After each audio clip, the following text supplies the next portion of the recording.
गण अधिनायक जय हे। आदाब नमस्कार, आप देख रहे हैं बी न्यूज और मैं हूं आपका होस्ट आरिफ मिर्जा। आज हम आपको लेकर चलेंगे उन सुनहरे पन्नों पर जिन्हें अक्सर हमारी किताबों में कम जगह मिलती है, लेकिन जिनके बिना भारत की आजादी की कहानी अधूरी है। हम बात करेंगे मुसलमानों की उन कुर्बानियों की जिनके खून, त्याग और बलिदान से यह देश आजाद हुआ। साल 1857 ये वही साल था जब अंग्रेजों की हुकूमत को चुनौती मिली और इसका बिगुल बजा मुगल सम्राट बहादुर शाह जफर के नाम से। दिल्ली की गद्दी पर बैठा ये बुजुर्ग शायर अंग्रेजों के खिलाफ क्रांतिकारियों का प्रतीक बन गया। अबू जफर सिराजुद्दीन मोहम्मद बहादुर शाह गाजी पर सरबलंदी का गुनाह करने के जुर्म में मुकदमा चल रहा है।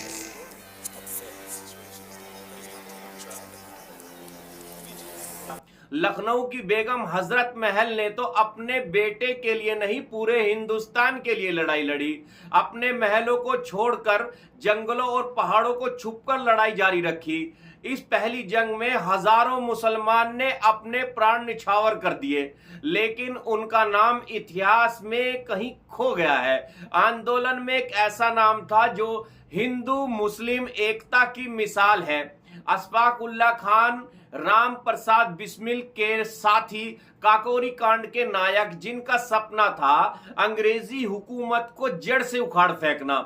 जब कोर्ट ने फांसी की सजा सुनाई तो अशफाक उल्लाह खान ने कहा, मेरे जिस्म को फांसी पर लटका दो, लेकिन मेरी रूह हमेशा हिंदुस्तान की आजादी के लिए जिंदा रहेगी। हंसते हंसते उन्होंने अपनी फांसी के फंदे को चूम लिया और शहीद हो गए।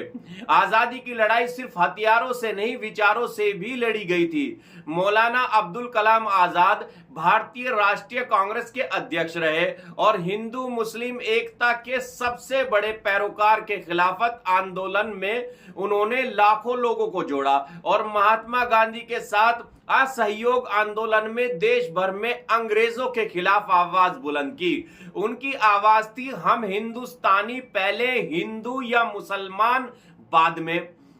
उनके इस विचार से आजादी के आंदोलन को नई ताकत दी।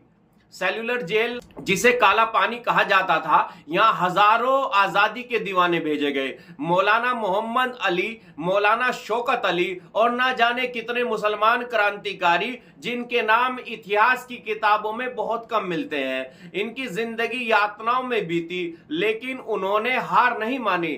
आज जब हम आजादी का जश्न मनाते हैं तो सिर्फ कुछ नामों को नहीं, बल्कि उन लाखों गुमनाम शहीदों को याद करना होगा जिन्होंने मुसलमानों का योगदान इतना ही बड़ा है जितना किसी और का है।